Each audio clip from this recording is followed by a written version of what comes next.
The morning I'm light so sorry, spilled but it through the looks like there's no hospital record of glass your doors appointment. as Mildred Let me Harris check again. shuffled her way Oh, no. to the reception desk, purse clutched tight under her arm.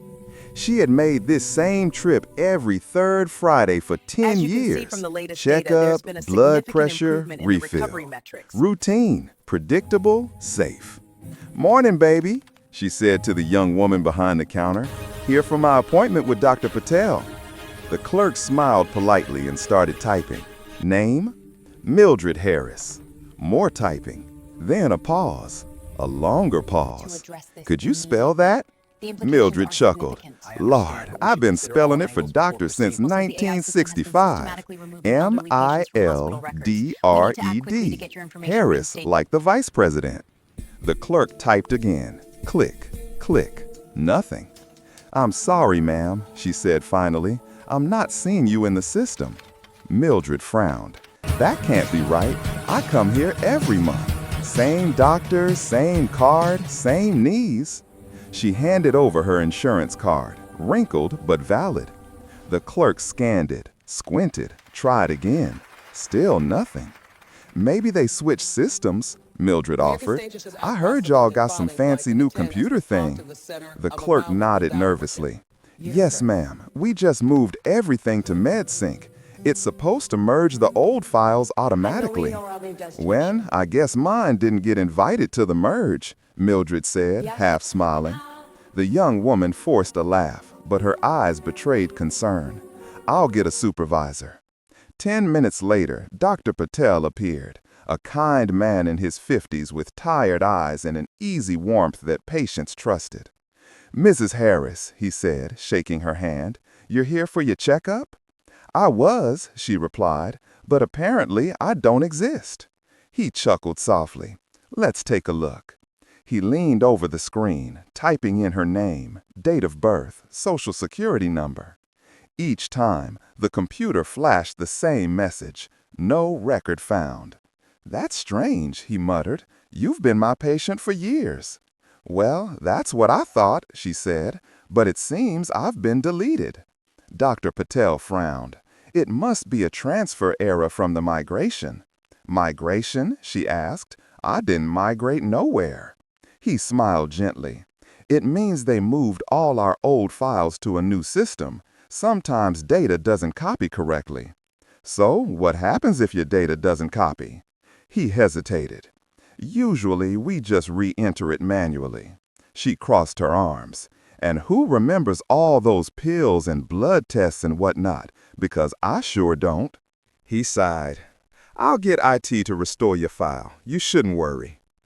But Mildred had worked long enough in public clinics to know that when people said "don't worry," it usually meant "start worrying." By the time she left the office, her refill hadn't been processed. Her appointment had to be rescheduled pending verification. And the front desk gave her a small printout that said in black letters, "No active record on file." She folded it carefully, slid it into her purse, and said softly, "Guess I'll just add that to my collection of proof I exist." That evening, she sat at her kitchen table, opening her little tin box, the one labeled "Important Things." Inside were insurance cards, old receipts, handwritten medication lists, and a church program with her name spelled correctly in bold letters, Mildred Louise Harris. She organized them neatly, the way she always did, before picking up the phone to call her daughter. "Janine, baby, the hospital lost me," she said. Her daughter laughed at first. "What do you mean, lost you?" "I mean, they said I'm not in their computer no more. I gave them everything, my number, my card, my birthday. They said there's no record of me at all." The line went quiet. "Mama," Janine said slowly, "that doesn't make sense. They can't just erase you." "Well, they did," Mildred replied, "and if the system says I'm gone, I reckon it won't matter what I say." The next day, Janine drove over and marched straight into the hospital records department. "I want to know why my mother's name disappeared," she told the clerk. The woman looked uneasy. "Ma'am, we switched to an AI-based data platform. It consolidates duplicates automatically." Janine frowned. So you're saying a computer decided my mother's file was a duplicate and deleted it? Well, yes, technically. If her data was incomplete or inconsistent, it might have merged into another record. Janine's jaw tightened. And where's the record it merged into? The woman hesitated. We don't know. That night, Mildred sat by the window, watching the streetlights flicker on. The world outside looked exactly the same, but inside, she felt invisible. I paid into this system my whole life, she said softly to herself. Now it's acting like it never met me. Her cat rubbed against her leg, purring softly. She smiled faintly. At least somebody still recognizes me. Mildred Harris didn't forget her appointments. The system forgot her. Her name, once stored in hundreds of lines of code, had been cleaned out in the name of efficiency. The hospital called it data migration. But for Mildred, it felt more like being erased from existence. Next, her daughter Janine begins to dig deeper, discovering that the AI system's data cleanup program wasn't random. It was designed to delete people whose records were too human to fit inside perfect digital boxes. Janine Harris had worked in hospital administration long enough to know that when people started using words like migration, optimization, and streamlining, something messy was happening behind closed doors. The next morning, she called her contact in the IT department at her own clinic. "Have you heard of MedSync?" she asked. Her coworker sighed. "Oh yeah, that's the new AI data platform. Everyone's switching to it. It's supposed to clean up duplicate records, people with the same name, address, or social security number entered twice." Janine frowned. "And what happens if the computer guesses wrong?" He paused. "Then the patient disappears." At the hospital where her mother went, MedSync AI had been rolled out 2 months earlier. The company behind it promised unprecedented efficiency and error-free record-keeping.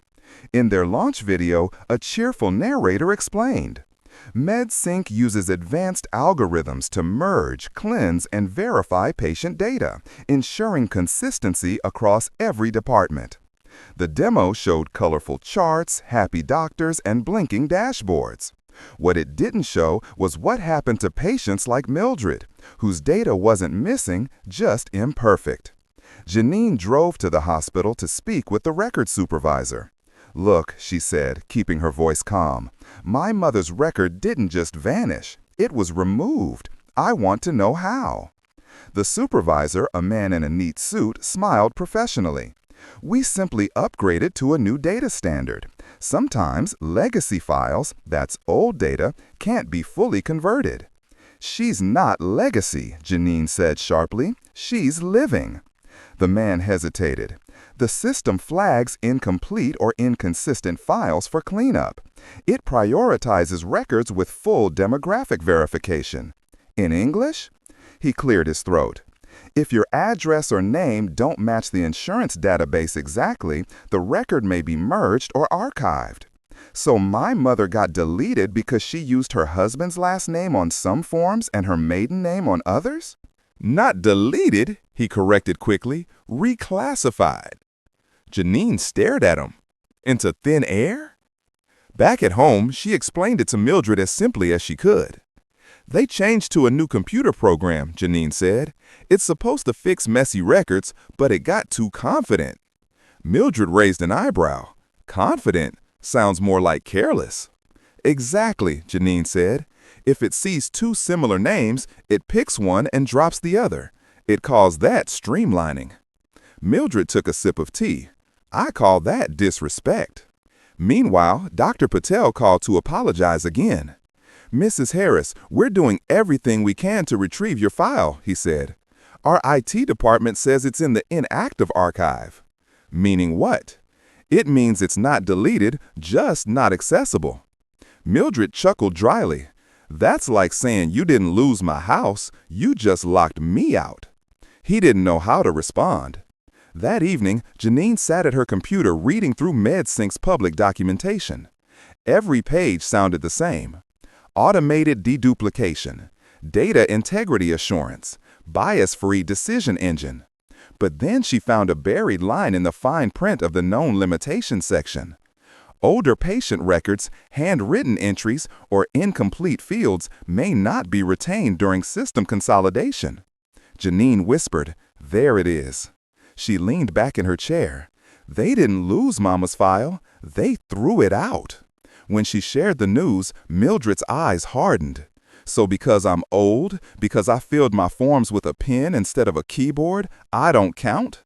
Janine nodded slowly. That's how the system was designed, to prefer clean data over real people. Mildred stared out the window for a long time. I spent 40 years working in clinics, baby. I know what a mistake looks like. But this ain't a mistake. This is them pretending perfection's more important than people. A few days later, Dr. Patel called again with an update.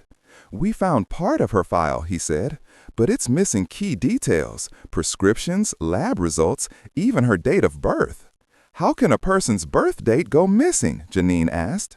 "The algorithm filled it with a default placeholder, January 1st, 1900. Janine blinked. "You're telling me the system thinks my mother's 137 years old?" The doctor sighed. "It doesn't think at all. That's the problem." Mildred laughed when she heard that part. "Well, maybe I should get some cake then." But later, her smile faded. "It's funny until you remember. Without that file, I can't get my medicine, and the pharmacy won't fill a prescription that doesn't exist." Janine squeezed her hand. "We'll fix it, Mama." Mildred nodded slowly. "I just wish they'd stop fixing what wasn't broken." The new hospital system promised progress, but in chasing perfection, it forgot the people who didn't fit neatly inside its database. It wasn't a glitch, it was a design. In MedSync's world, what couldn't be verified didn't deserve to exist. And for thousands of patients like Mildred, that meant the system wasn't just losing data, it was losing humanity. Next, Mildred tries to prove she's still insured, only to find her name missing from every database, Medicare, pharmacy, and even her doctor's list. For the first time in her life, she realizes what it means to be alive, but officially erased. Monday morning came with the usual hum of traffic and the smell of coffee drifting through Mildred's kitchen. She sat at the table, her little tin box of papers open in front of her. Insurance cards, receipts, blood pressure logs, everything she thought proved she was real in the eyes of the system. She picked up the phone and dialed the Medicare hotline. "Thank you for calling," the automated voice chirped. "Please say or enter your Social Security number." Mildred recited the numbers carefully. A pause, then a robotic voice. "We have no active record matching that information." She frowned. "No, baby, you must have typed it wrong." "I'm sorry," the voice repeated. "No active record found." She hung up, staring at the phone. Lord, now even the robots are telling me I don't exist. A few minutes later, she called her pharmacy. "Hi, this is Miss Harris. I'm calling to refill my blood pressure medicine." The pharmacist's voice was polite but uneasy. "Mrs. Harris, I'm sorry. Your prescription isn't active in our system. It says your coverage ended last month." "Ended?" she asked. "How's it end when I've been taking the same pills for 10 years?" "Sometimes insurance updates can cause temporary lapses," he said. "You can pay out of pocket." Mildred laughed, a short, tired laugh. "You think I got $200 sitting around for pills I already paid for?" That afternoon, Janine picked her mother up and drove to the insurance office. The woman at the front desk clicked through the computer. She murmured. "It says here your policy number's been marked inactive due to missing patient data." "Missing?" Janine said. "You mean the data your system deleted?" The woman smiled apologetically. "I'm sorry, but if the hospital didn't submit verification, there's not much we can do." Mildred sat back in the chair. "So the hospital says the insurance lost me, and the insurance says the hospital lost me. Sounds like I'm just bouncing between folks who don't know how to look." Later that week, Dr. Patel called to check on her. "I heard about your prescription issue," he said. "We're still trying to restore your file." Mildred's voice was calm but heavy. "You tryin's kind, doctor, but tryin' don't fill my pill box." He hesitated. "I can write a new prescription manually. But won't it go to the same system that forgot me?" He sighed. "Yes, I'll have to mark it under temporary patient." "Temporary?" she repeated. "I've been alive 78 years. What's temporary about that?" That night, Mildred couldn't sleep. She sat in the dim light of her lamp reading over old clinic forms, her name typed neatly at the top of each one. Mildred L. Harris. Same name, same number, same person. She whispered to herself, "If the system can erase me, who else can it erase?" Her eyes drifted to a small framed photo of her late husband. He used to say, "Paper remembers longer than people." She reached over and touched the frame. "Looks like now even paper's got a memory problem." The next morning, she and Janine met again with hospital administration. The IT director, a young man who spoke in acronyms, tried to reassure them. "Your mother's data integrity was compromised during migration," he said. Mildred leaned forward. "Say that in plain English, baby." He hesitated. "Her file didn't transfer correctly." "So it's lost?" He smiled nervously. "We prefer to say it's unlinked." "Unlinked from what?" He gestured vaguely. "From the database." Mildred tilted her head. "Well, how many people in this database got hearts that still beat?" He blinked, unsure how to answer. Janine took over. "You can't just hide behind words. My mother's not a file you can drag to the trash." The man swallowed hard. "We're doing everything we can to restore access, but some records from the old system may be permanently archived." "Archived?" Janine repeated. "You mean buried." He winced. "That's not how we see it." "Maybe that's the problem," she said quietly. Back home, Mildred sat by the window, a blanket over her legs. She looked tired, but not defeated. "You know what's funny, Janine?" she said softly. "I used to work at a clinic that ran out of paper every other week. We still knew every patient by name. Now, they've got computers smarter than the weather, and somehow, I'm the one who vanished." Janine smiled weakly. "They may have erased you from the screen, Mama, but I'm not letting them erase you from the world." That night, Janine started compiling every document, call log, and bill she could find, a paper trail to rebuild her mother's identity. At the top of the first page, she wrote in bold letters, "Patient, Mildred Harris, existing." In a system built on automation, the burden of proof fell on the person it forgot. To fix the error, Mildred had to prove she was real, to a machine that only trusted perfection. For her, disbelief wasn't a moment. It was a process. One phone call, one rejection, one quiet erasure at a time. Next, Janine confronts hospital leadership and learns that the MedSync algorithm didn't just forget her mother. It deleted over 1,000 elderly patients, all marked as data anomalies. The next Monday, Janine walked into the hospital's administration wing wearing her best blazer and a look that said she wasn't leaving without answers. Her mother's face, tired but steady, floated in her mind the whole way there. She signed in at the front desk and asked to see Mr. Langford, the hospital's data operations director, the man who had approved the switch to MedSync AI. He met her in a glass-walled conference room, his smile polished, voice smooth. "Miss Harris, I understand you're concerned about your mother's record."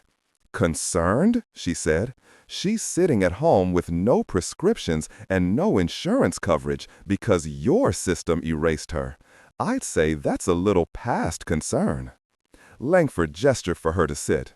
"Please understand, when we migrated to the new database, some anomalies occurred." Janine crossed her arms. "You mean people. You keep saying anomalies when you mean people. He cleared his throat. The AI identified incomplete files for deletion. It was a necessary step to eliminate duplicates. So the system can't tell the difference between a duplicate and a grandmother? Langford hesitated. The algorithm is built to optimize. It doesn't make moral judgments. Janine leaned forward. Then maybe people who do make moral judgments should have been the ones in charge. Meanwhile, Dr. Patel sat in his office, exhausted from fielding calls from other patients with similar problems. He'd seen it again and again. Older patients, mostly black, mostly on public insurance, suddenly vanishing from the system. He called Langford himself. "These deletions aren't random," he said. "Every missing file I've seen belongs to an elderly patient." Langford's tone cooled. "Doctor, this is an administrative matter. Let the data team handle it." "With respect," Patel replied, "data doesn't feel pain. My patients do." At home, Mildred tried to stay calm, but the stress began to take a toll. She'd missed a refill, and her blood pressure crept upward. Her daughter insisted on taking her vitals at night, jotting numbers on sticky notes. Each note felt like another reminder that the system still didn't see her. "Mama," Janine said one evening, "you know what's wild? They're calling it progress. Losing you was progress." Mildred smiled sadly. "Baby, I've been alive long enough to know progress don't mean the same thing to everybody." 2 days later, Janine received an email from an unfamiliar address. Subject line, "You don't know me, but you're right." Attached was a file titled Internal Data Merge Incident Report. The message read, "I work for MedSync. I can't stay quiet anymore. Your mother wasn't a mistake." The system was programmed to drop older, incomplete records during consolidation to save processing costs. "We warned them. They called it acceptable loss." Janine read the words 3 times. Acceptable loss. The phrase tasted bitter. She forwarded the file to Dr. Patel, who immediately replied, "If this is true, it's not a glitch, it's policy." A week later, a local journalist picked up the story. The headline spread across the evening news. "AI cleanup erases elderly patients from hospital databases." The hospital released a short statement. "We are aware of isolated issues following the MedSync transition and are working closely with vendors to restore records." Evelyn watched the broadcast at home. She shook her head. "They always say isolated till it happens to somebody else." Janine sighed. "Mama, we're going to make them admit what they did." A few days later, the hospital hosted a community listening session to calm public outrage. Executives sat at a long table under fluorescent lights, nodding politely as patients took turns at the microphone. An older man stood first. "I came here for my diabetes checkup, and they told me I'd been dead since 2019. The room gasped. Another woman raised her hand. "They deleted my son's allergy records. He ended up in the ER. They said it was data inconsistency." When it was Mildred's turn, she rose slowly, cane in hand, and walked to the mic. Her voice was quiet, but every word landed like a gavel. "You talk about optimization and efficiency," she said, "but when you erase people like me, what you really mean is you made the system more comfortable for yourselves. I'm not a ghost in your machine. I'm a person who showed up." Applause filled the room. Langford shifted in his chair, his face pale. After the meeting, Dr. Patel approached Mildred and Janine. "I think your testimony made a difference," he said. "They've started an internal review." Mildred smiled faintly. "A review's just a fancy way of buying time, doctor. But that's all right. I've got plenty of time left, and I'm not done being seen." Later that night, Ellen Moore, the whistleblower engineer, called Janine directly. Her voice was low, nervous. "They're deleting internal emails," she said. "You are right. It's not random. The algorithm was written to trim low-confidence data fields, and that's code for old, poor, or incomplete. Janine asked quietly, "Can you prove it?" Ellen hesitated. "Yes, but if I do, I'll lose my job." Janine didn't miss a beat. "Then we'll make sure it's worth it." Hospitals called it policy. Engineers called it optimization. But to the people erased, it felt like betrayal dressed in spreadsheets. When people and policy collide, one side has press releases, the other has proof. And Mildred Harris was about to bring both into the same courtroom. Next, Ellen sends Janine the full set of internal communications, a paper trail that reveals how hospital executives chose convenience over conscience, and how a single line of code turned patients into data ghosts. The package arrived in a plain brown envelope with no return address. Inside, wrapped in a sheet of printer paper, was a flash drive and a sticky note that said, "They knew. Start with the file marked deduplication policy." Janine's hand shook as she plugged it into her laptop. Her mother watched from the couch, a blanket around her shoulders. "Be careful, baby," Mildred said softly. "That kind of truth tends to bite." The drive contained hundreds of emails, memos, and reports, all stamped with the MedSync logo. Janine clicked the first file. It was a meeting summary from a year earlier. AI model performance improved after removing low-confidence patient records. These include incomplete demographic files, mismatched insurance data, or manual entries prior to 2010. Under impact assessment, someone had written, "Estimated data reduction, 17% of records. Projected savings, $2.8 million annually." Janine muttered under her breath, "Savings, that's what they call erasing people." She opened another file, an internal email chain titled Data Purge Approval. From E. Langford, Director of Operations. To MedSync Project Team. Proceed with the consolidation as planned. Flag incomplete records for auto-merge or deletion. The legal team has cleared liability. Document as data optimization. Then another reply from Ellen Moore. "We've run tests. The algorithm disproportionately deletes elderly and low-income patient files. Suggests delaying rollout until retraining can reduce bias." Langford's final response was short. "We'll correct after launch. Public won't notice if cleanup is framed as modernization." Janine exhaled, staring at the screen.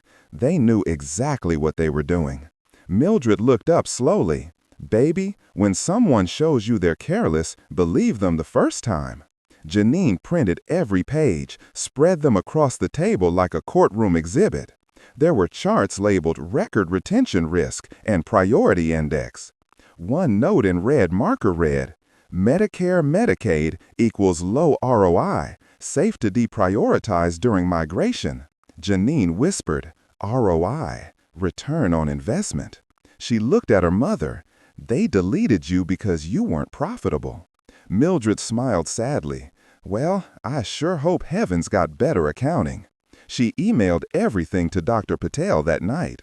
Within an hour, he called back. "Janine," he said, "this isn't just negligence. This is systemic fraud. You have to go public." "I was hoping you'd say that," she replied. The next morning, the story broke. Leaked emails reveal hospitals knew AI was deleting poor and elderly patients. The article ran with excerpts from the memos, including Langford's "Public won't notice" email. Reporters swarmed the hospital steps. Langford refused interviews. MedSync issued a statement calling the leaks misleading interpretations. Ellen Moore's name wasn't mentioned, but Janine knew she was the source. That evening, Janine stood in front of a camera at a local news studio. She didn't read from a script. Her voice was steady, slow, every word sharp as glass. "They said it was optimization. They said my mother's record didn't fit the format. But what they really meant was she didn't fit their version of efficiency." She held up a printout of the email. "This line, public won't notice is why people like my mother get lost. Because someone, somewhere, decided that inconvenience is worse than injustice. The reporter asked, "What do you want now, Miss Harris?" Janine looked straight into the lens. "I want them to remember her name, and the thousands they erased with her." The next morning, the hospital's inbox flooded with messages from patients discovering their own missing records. One man wrote, "My wife's file disappeared too. We thought it was our fault." Another said, "My mother's name was flagged as inactive the same week your story aired." By the end of the week, over 900 similar complaints were logged. Congress announced a preliminary inquiry. The Department of Health and Human Services launched a federal audit, and MedSync's stock price began to slide. Langford finally resigned for personal reasons. But for Mildred, none of that changed the fact that her prescriptions were still delayed. Her files still showed archived. She shook her head as she watched the news. "They're all running around trying to save face," she said. "Meanwhile, folks like me are still waiting to be put back where we belong." Janine took her hand. "Mama, we're getting there. It's just slow." Mildred smiled. "That's all right, baby. I've waited on justice before. It always shows up late, but it does show up." Later that night, Janine printed the words from the leaked memo and taped them to her mother's refrigerator. "Public won't notice." Then she took a marker and wrote beneath it, "We noticed." The paper trail told a story no computer could hide, one of profit disguised as progress, efficiency built on erasure.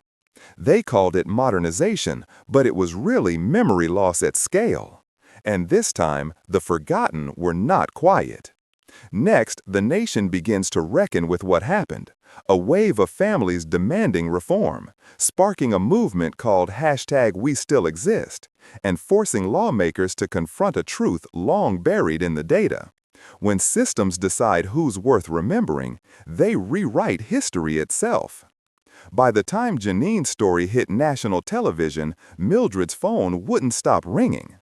Old friends from church, strangers from out of state, even nurses she'd never met were calling, not to offer sympathy, but to say, "It happened to me too."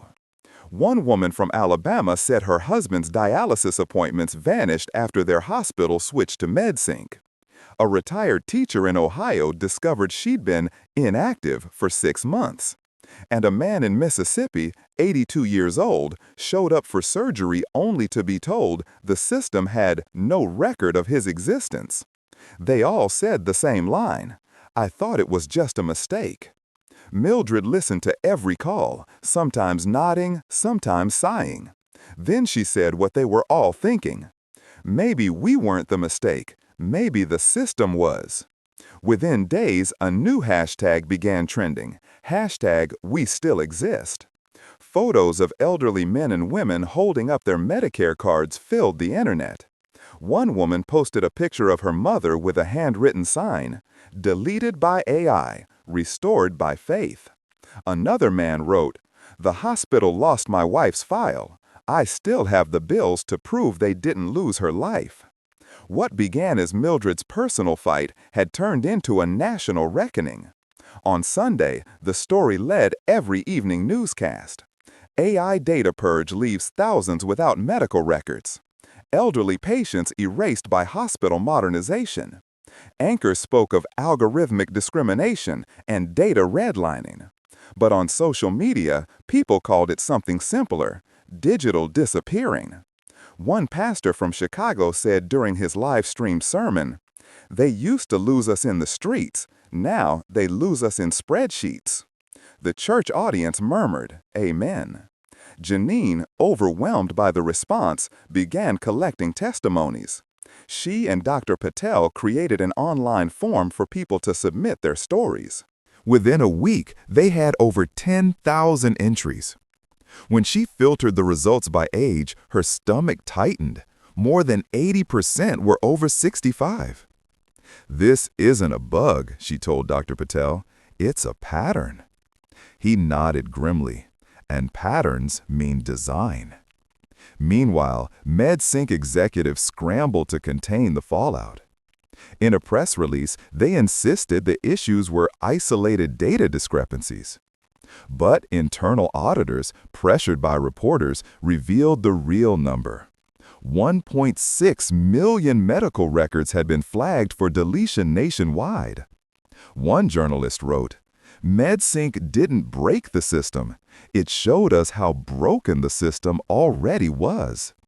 In Atlanta, Mildred's story inspired local clinics to start Reclaim Days, where volunteers helped elderly residents check if their records were still active. People lined up outside community centers with folders, photocopies, and handwritten notes, proof of who they were. Mildred came to one of the first events, cane in hand, wearing her Sunday hat.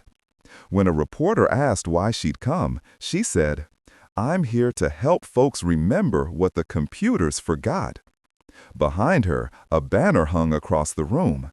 "We still exist. Your name, your record, your right." That same week, Ellen Moore, the whistleblower engineer, appeared on television for the first time.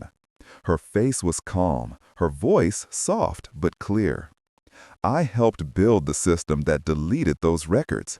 I wish I could say it was a mistake, but it wasn't. It was a decision, one made to save time and money." When asked why she came forward, she said, "Because I saw my grandmother's name disappear once too, and I couldn't watch it happen again." Her testimony turned the growing outrage into a movement. Congress announced an emergency hearing. Back home, Mildred sat at her kitchen table watching Ellen's interview. She smiled faintly. "She's brave," she said. Janine nodded. "She's paying the price for telling the truth." Mildred took her daughter's hand. "Well, somebody always has to." That evening, church bells rang across several cities as congregations held candlelight vigils for those lost in the data. Each candle had a small tag attached to it, the name of a patient whose file had been deleted. Mildred attended one in person. When the pastor handed her a candle, she whispered, "I guess we're lighting the way back to the people they forgot." The next morning, the front page of the New York Times read, #WeStillExist movement demands accountability for digital erasure. The opening paragraph quoted Mildred directly. "They forgot my name, but they didn't silence my voice." By the end of the month, lawmakers from both parties announced plans for a new bill to prevent data-driven disenfranchisement. For the first time in years, technology executives were subpoenaed to explain themselves, not in a boardroom, but in front of Congress. And at the heart of it all sat Mildred Harris, the woman who had simply wanted her checkup and wound up demanding justice for millions. That night, Janine looked over the flood of letters and emails piling up on her desk. She turned to her mother and said softly, "Mama, look at this. You started something bigger than both of us." Mildred smiled, eyes shining. "No, baby, we just reminded the world that old doesn't mean invisible." What began as one woman's missing file had become a chorus of lost names demanding to be heard. #WeStillExist wasn't just a slogan. It was a reminder that behind every deleted line of code was a life still breathing, waiting to be recognized. Next, Congress holds hearings on the MedSync scandal, and the Data Dignity Act takes shape, proving that the fight to be remembered can rewrite the rules of technology itself. The Senate chamber was crowded that morning. Cameras lined the aisles, reporters whispered in the back rows, and the buzz of anticipation filled the air. A large digital display behind the committee table read, "Hearing on Data Erasure and Healthcare Bias." At the center of it all sat Mildred Harris, her cane resting beside her chair, her daughter Janine on one side, and Ellen Moore, the former MedSync engineer, on the other. Each had been called to testify. The chairman, an older senator from Vermont with a deep, gravelly voice, began. Today, we're here to ask one question. When technology forgets people, who remembers them? The room went quiet.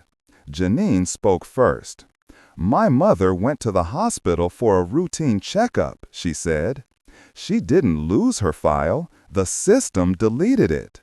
And when she tried to get care, the same system told her she didn't exist. She paused, then held up a copy of the leaked email chain. This isn't a glitch, it's a business model. Deleting low-confidence patients saved hospitals money they earned by erasing people like my mother. Gasps echoed through the room. One senator leaned forward. Miss Harris, what do you want Congress to do about it? Janine didn't hesitate. Pass a law that makes human beings the final authority on healthcare, not algorithms. We need oversight, accountability, and empathy written into the code. Next, Ellen Moore took the microphone. Her hands trembled slightly, but her voice was steady. I wrote part of the MedSync algorithm, she said. I helped design the data cleaning tool. When we saw it deleting thousands of older, incomplete records, we told leadership. They told us to move forward. They said the system would self-correct. She looked up, eyes sharp with regret. Computers don't self-correct. People do. And when people stop correcting injustice, the machines start repeating it. Then came Mildred's turn. The committee chair asked gently, Mrs. Harris, would you like to say something? She nodded, adjusted the microphone, and began softly. I came here today because I want to make sure no one else has to beg a computer for their name back. The room leaned in. When I walked into that hospital, I expected kindness. Instead, I got a printout that said, no active record. I've been paying into this system since before most of y'all had email. And one day, poof, gone. Not sick, not dead, just erased. Her voice strengthened. I don't know much about algorithms, but I do know this. A system that forgets its elders is a system that's already sick. A ripple of applause filled the chamber before the chair tapped his gavel for order. That night, the story dominated national news. Headlines read, Elderly woman's testimony sparks outrage in Washington. Data Dignity Act gains momentum after emotional hearing. Editorials praised Mildred's quiet courage. One columnist wrote, her calm voice did more to move Congress than 1,000 tech experts ever could. Over the following weeks, lawmakers from both sides of the aisle came together to draft legislation. They called it the Data Dignity Act, with its core section named the Harris Clause in Mildred's honor. The bill required every healthcare AI system to meet 4 standards. 1. Human oversight. No automatic deletion without a human review. 2. Bias audits. Regular testing for racial, age, and income bias in all healthcare algorithms. 3. Patient notification. If a record is flagged for deletion, the patient must be informed immediately. 4. Right to restoration. Any deleted file must be recoverable within 24 hours upon request. When the bill passed the House, Janine and Mildred watched the vote from home, the sound of the gavel echoing through the television. All in favor, 423. All opposed, 2. The room erupted in cheers. Mildred sat back in her chair, eyes glistening. Well, she said, look at that. They finally remembered we're still here. Janine squeezed her mother's hand. You did that, Mama. Mildred chuckled softly. No, baby, we all did. I just made enough noise for them to hear it. 2 months later, the president signed the Data Dignity Act into law. The official pen was handed to Mildred. Mrs. Harris, he said, smiling, you've given millions of Americans back their names. She looked down at the pen, then up at the cameras. I didn't give them anything, she said. I just reminded the system who it's supposed to serve. Hospitals nationwide began posting a new message at check-in desks. Protected by the Harris Clause, because every name deserves to be remembered. At training sessions, nurses played a short video of Mildred's testimony, ending with her words, "Don't let the machines do the caring for you." That evening, sitting on her porch under the glow of her porch light, Mildred listened to the cicadas hum. She sipped her tea and smiled. I guess the system finally learned some manners. Janine laughed. It learned because you taught it. Her mother nodded. Good. Maybe next time it'll remember on its own. The Harris Clause didn't stop at protecting medical records. It became a symbol, proof that dignity isn't data, and that even in a world run by algorithms, compassion still writes the final line of code. Next, Mildred returns to her community clinic, not as a patient, but as an advocate, helping seniors reclaim their records, teaching them how to say the most powerful words in the digital age. I still exist. It was a bright morning at the South Fulton Community Health Center, and for the first time in years, Mildred Harris wasn't there for a doctor's appointment. She was there to teach. Rows of folding chairs lined the waiting area. On the wall behind her hung a new teal and gold banner that read, "Protected by the Harris Clause, because every name deserves to be remembered." The Harris Clause, because no life should vanish in data. Elderly men and women filled the room, some clutching folders thick with papers, others holding smartphones they didn't fully trust.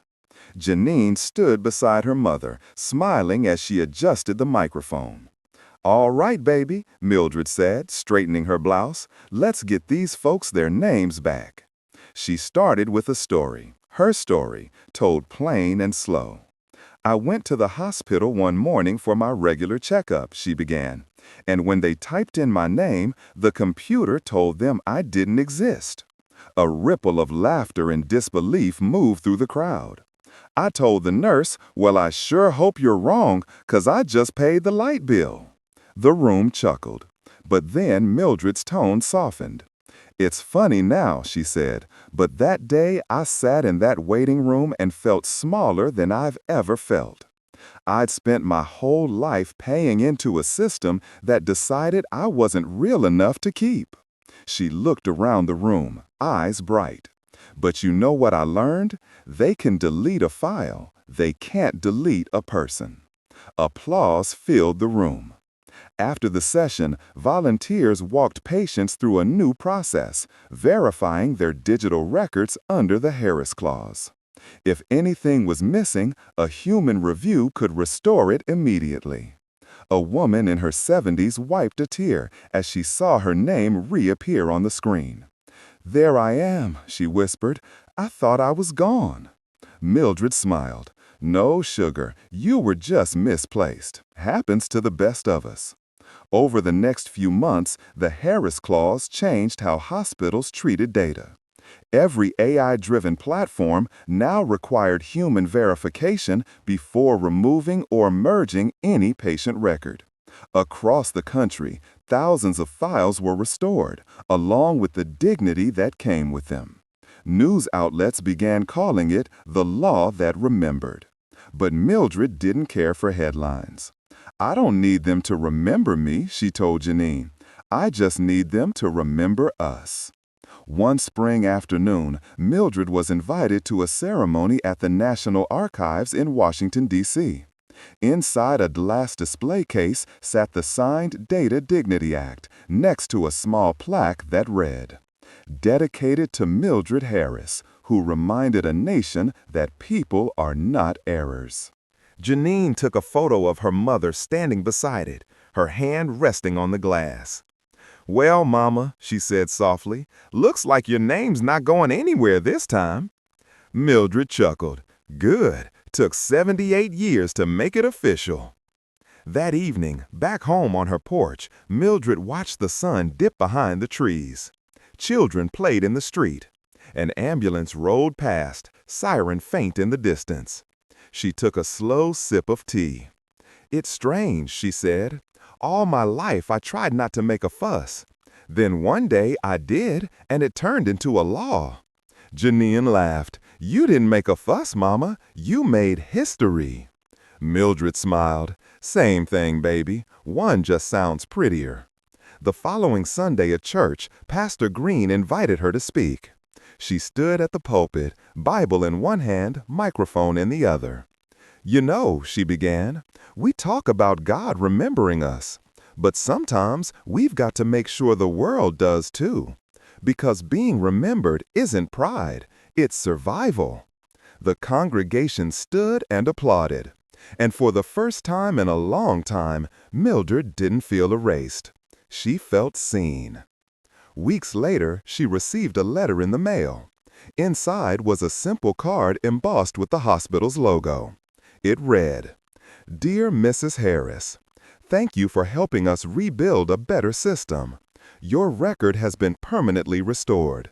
South Fulton Medical Administration." Mildred smiled as she read it, then slipped it into her little tin box marked "Important Things."